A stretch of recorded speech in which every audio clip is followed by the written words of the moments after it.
An author, a typewriter, and an editor with too much audience research. What could go wrong? This isn't your childhood Cinderella. It's a story rewritten again and again until the prince becomes a pirate, the stepsisters become bears, and the fairy godmother, well... And the poor guy stuck writing it?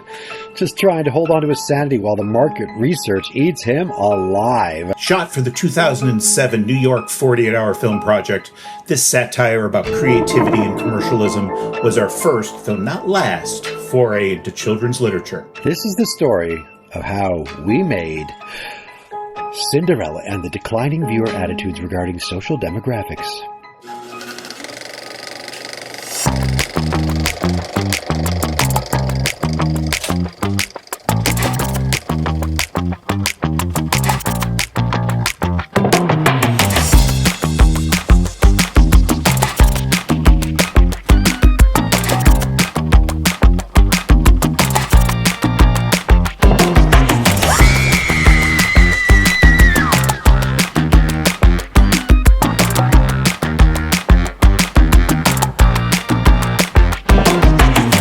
Welcome back, everyone.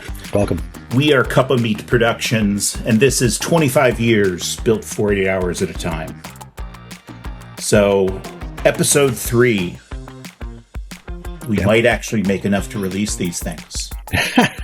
There's so many to go, though. Kind of daunting when I look at the list. It is, there's a list of films. And the thing with it is we're going to have to just keep making them so we can keep continuing to add new films to the wheel. I see. Then we love never it. stop. Never. So I thought it would be interesting to talk a little bit about the schedule of a 48-hour film project weekend. By its very name, it is a 48-hour competition, and they are sticklers about keeping people to those 48 hours. So on Friday is kickoff, which has taken place in various different places across the cities that we've done it. Parking lots. Bars. Parking lots. Warehouses. The Hollywood studio where they filmed Mr. Ed. That's right. And so it is the gathering of the teams or the team representatives. And over the years, that group has gotten bigger and bigger. In LA this year, there had to be 300 people. Wow. At that kickoff. Wow. Because there are dozens of groups with hundreds of teams. But back in the day, it was a little more contained. But it's even as it's gotten that big, a lot of that kickoff has remained the same, which starts with the drawing of genres. So starting at 6 o'clock or so, they start bringing groups up. Mm-hmm. And as is tradition, you're literally picking a genre out of a hat. Yep.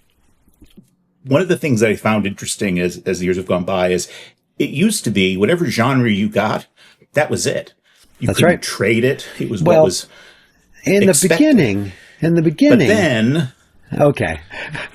Then they offered a wild card genre where everybody got to do one wild card. If you didn't like what you picked, you got to choose the wild card instead. And the wild card was one of those ones that they thought at the time was more difficult or daunting or extra, took a little extra, like musical or Western or something like that. Nowadays, people drive for those things. Yeah, it's the genres have changed. Definitely. Yep. And then later on, they went, you got to pick 2 genres and you got to choose between them. And that's where they are today. So this year at kickoff, rather than doing drawing out of the hat, you went up and there was a table of DVDs. All these old, like, crappy 90s movies. And you literally picked the DVD, and in it was your genre. That's cute. I like that. I missed that one. Yeah. I will send you. Bring it on. Again. Again, how could this not have been a winner? A and winner. Of course, the genre on the inside. And the film, though. Now, what I find interesting is there's a little label in the DVD of property of with a name and a phone number. So that was the drawing of the genres. And then on the dot of 7 o'clock, Yep. they would give out the rest of the required elements. Right. The character, the line of dialogue, and the prop. And at that point, and it was funny, I always remember if they were ever running late, they would say, okay, official start is now 7:02. But people then just ran. Absolutely. Yep. You'd think that it would make a difference, right? You know, maybe it did, but I don't know. Well, I always think that with these bigger teams that had screenwriters and all these different people, they probably had to go because they were meeting at some loft where they were going to do everything. Whereas with us, we would leisurely make our way back home. Very often stopping for dinner, very often stopping for drinks. That's right. Because that initial ideation was just you and me. That's right. From a process standpoint, we would generally have a pretty good sense of the idea for our film by 8 o'clock, 9 o'clock. Yeah. Yeah, we used to text our teams and tell them what we got for a genre right afterwards, and then start feeding them information about character ideas or otherwise as we got down the night. And of course, we would always plan a call that night so that everybody could get their assignments and to be ready for the next day's shooting or something else. In recent days, now that we've gotten good at this, 10 o'clock is when we would typically have our call with our cast. That may have gone a little later in earlier days. But that call, and that call is almost one of my favorite parts of the weekend now, because it's the first time we pitch the story to anyone. Yeah, and it makes us think about it while it's going on. Right, because I think of holes, I think of plot issues, I think of this and that while it's going on. Because if we can't tell that story to the group of actors, something's wrong there. So that's really where those little changes could happen. But in the early days, and especially when we have new actors, to hear the reactions that people would have to our ideas. And I think that we've gotten much better at pitching the stories, because now, even though most of our actors have worked with us before and kind of know how silly we are, I'm always amazed at how much they understand of what we're trying to do. Oh, yeah. Yeah, some of them get it right away. And they just start asking the right questions. They're like, yes. Yes. So Cinderella and the declining viewer attitudes regarding social demographics. Yeah. Well, before this film, we had been a sort of a quirky item about Cup of Meat was that all of our films were effectively short one-word titles. I had this, I always thought that was like the cool thing to do. So starting with Do.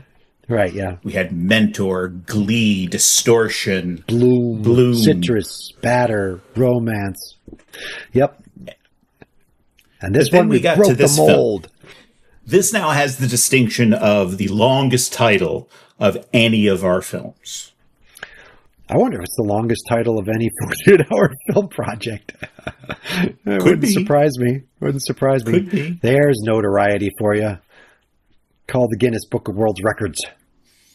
But yet it perfectly captures what we were doing with it. So this was shot in 2007. This was our entry into the New York 48-hour film project. And this was one of our bigger films. Oh, yeah. Biggest cast, I think, ever. Yep. This was a lot of new actors. This was a few returning actors.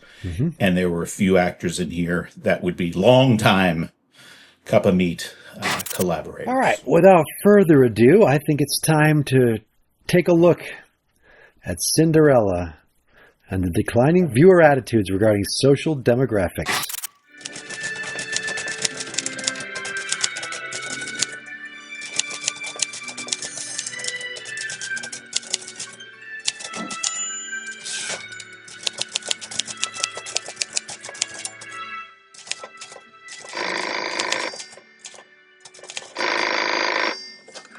Mr. Fairfax. It's Lydia here, just calling to check on the progress of the book. We're all very excited here at Liverpool. Thank you. I'm feeling very good about the book. Because you know your last two books. It's going to be nothing like those. They sold very poorly, to say the least. I'm sorry to be the one to say it, but we have 100% confidence that this time you are onto something that will really... Returning to my roots. So this is Donald Purdy, who is an actor we've worked with a few times that Eric, I believe, was a friend of yours. All right, Donald Purdy. He did a bunch of different movies with us. A friend of mine, I had met him doing Village Light Opera Guild shows. And we even filmed his wedding with somebody else who's actually in this film, his wife, Malene Purdy. Anyway, great actor, great guy. Returning to my roots, American values. I'm really excited. It's coming along really well. It's a retelling of Cinderella, going back to the root, the core of the story. It's a real emphasis. Cinderella, that's Grimm's tale, right? I thought they were German. I'm pretty sure they were German. You said American roots. Yeah, I just mean the values, the emphasis and the importance of family and hard work. Sounds pretty Germanic to me, but let's just leave it at that. So, in the last episode, I talked about the number of quotes that this film generated. Yep. So the screenplay for this was written by Linda Gottlieb, my sister-in-law, who wrote a few of our earlier films. But once again, so much of this comes down to Laurie and Donald Purdy really working that script. But that sounds pretty Germanic to me. It was just so perfect. Absolutely. Laurie. We'll see a lot more of Laurie in these many different films. And enjoyable every time. Why don't you tell me where you are in the book? Picture this, 18th century England. Now, the prince has just come into Cinderella's house. Everybody's tried on the glass slipper except Cinderella. No one shall be my wife, except the maiden whose foot fits this glass slipper. It fit me perfectly. No one else needs to try it on. You all saw how it fit me perfectly. Sister dear, that is where you are wrong.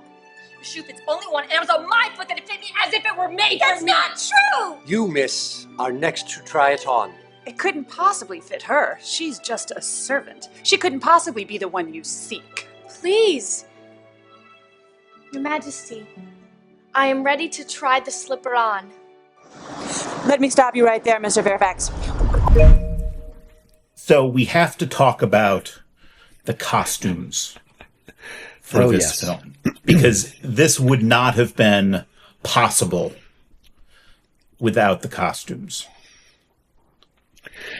Yes. Okay. So I had the privilege, luck, and otherwise just great insight and into a thing called the Village Light Opera Guild in New York City, where I met Donald and I met a few other people, in fact, Lori and a bunch of other of them.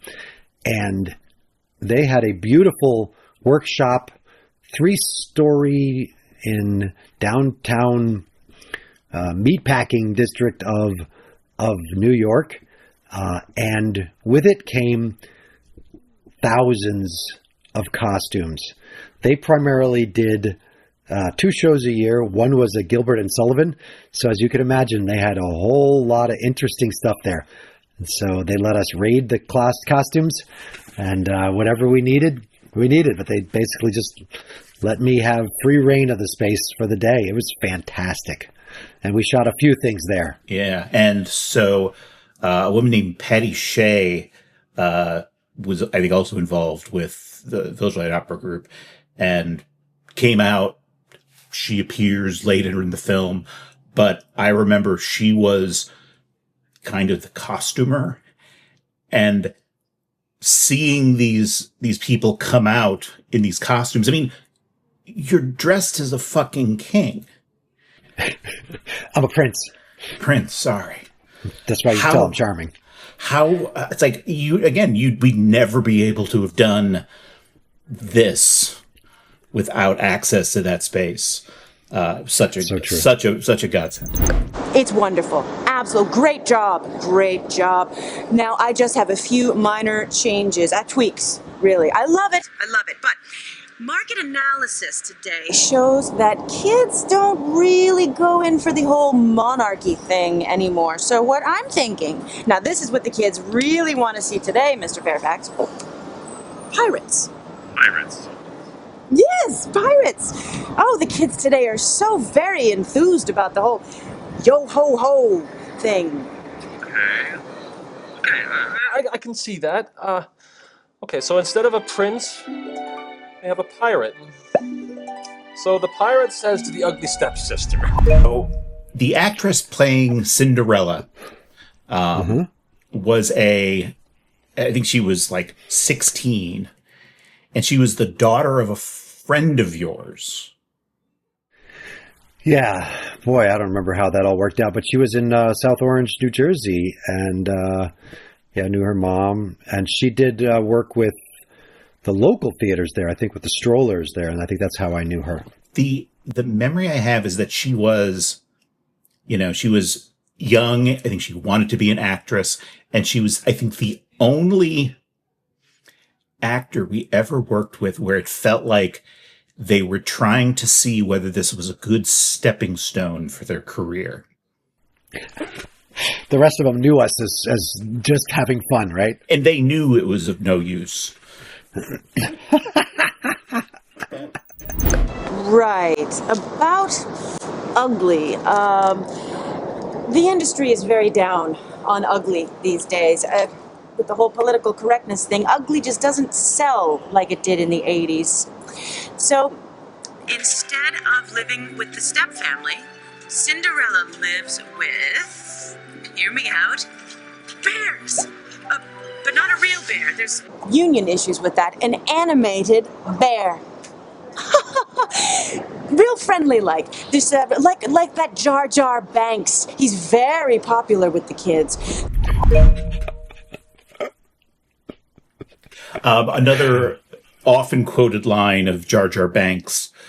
Jar Jar Banks. So this is the first, again, of many animated sequences in one of our films. Yep. Amazing how this film feels differently today. Wow.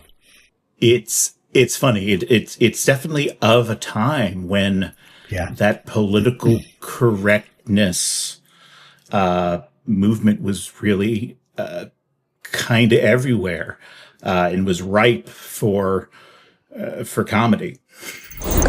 Same turmoil, only cuddlier. Okay, so I've got a pirate, an animated bear, and, Cinderella, who is gonna... Now, Cinderella. Girls today want a strong female role model, a good clean living, like, say, Joan of Arc. No. Maybe better leave her as is. This is another one of those films that I think it would have been more entertaining to have recorded how the hell we came up with this. I have a hard time remembering how we got here on this one. The premise I get, right? It's okay, we're going to take a classic story and we're going to change it up to make it appealing to a modern PC audience. Yeah. But where we ended up with a bear and a prostitute and a pirate. Don't remember how this came about, but boy, it's entertaining to me today. It's like, how has Hollywood not come calling for us? Well, you know what they say. They just haven't found us yet. You can't. Soon. You can't invent this stuff. Somehow we did, though. Somehow we did. Somehow we did. She's a hard-working girl. Are you following me? She's a working girl. She's a modern working girl. She's a prostitute. No. A reluctant prostitute with a heart of gold. Oh, it sells, Mr. Fairfax. Just look at Broadway. Look at the Da Vinci Code. I mean, the kids are gonna love this stuff. Okay, so the pirate has just come to the bear's cave. The bear has tried on the shoe. And the hooker's turn is next. I'm sorry, I just can't do this. Perhaps I've been away from children's literature for too long, but I'm not cut out for this market research and children's books. I can't work like that. Whoever gave you the idea that Cinderella could work... Where in God's name did you come up with all this? If you must know, my father told me.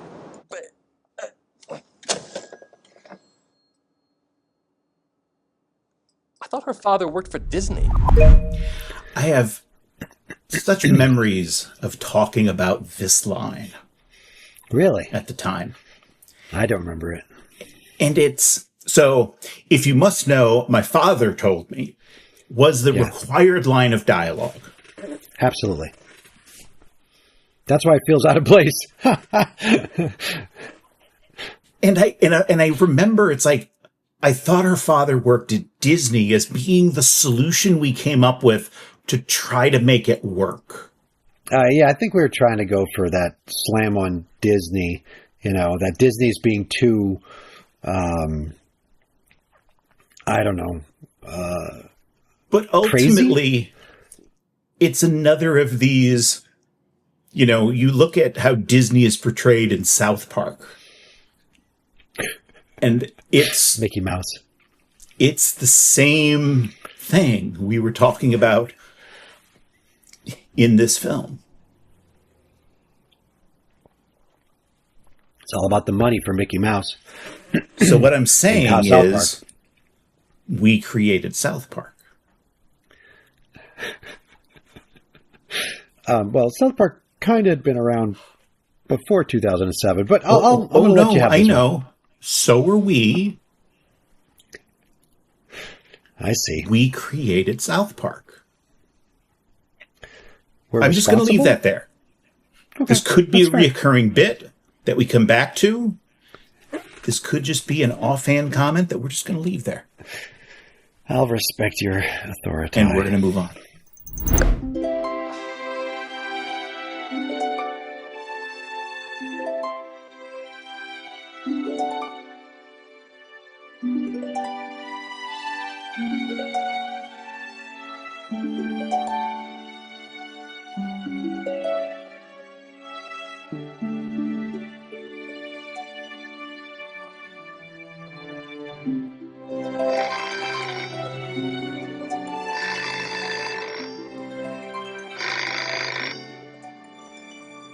Miss Fairfax. About the fairy godmother, I don't think they like the word fairy anymore. The preferred term today is metrosexual.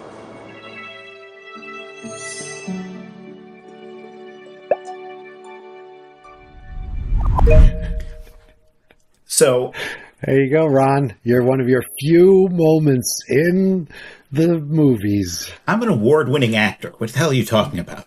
I know, it's true. It's true. I'm an award-winning actor. But this is the first appearance I ever made in one of our films. I am generally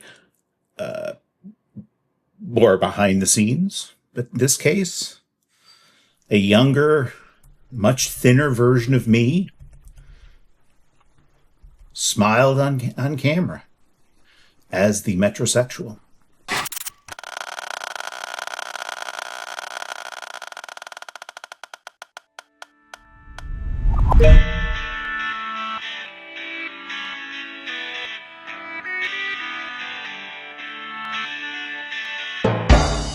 Autumn will turn to winter, colors drifting by.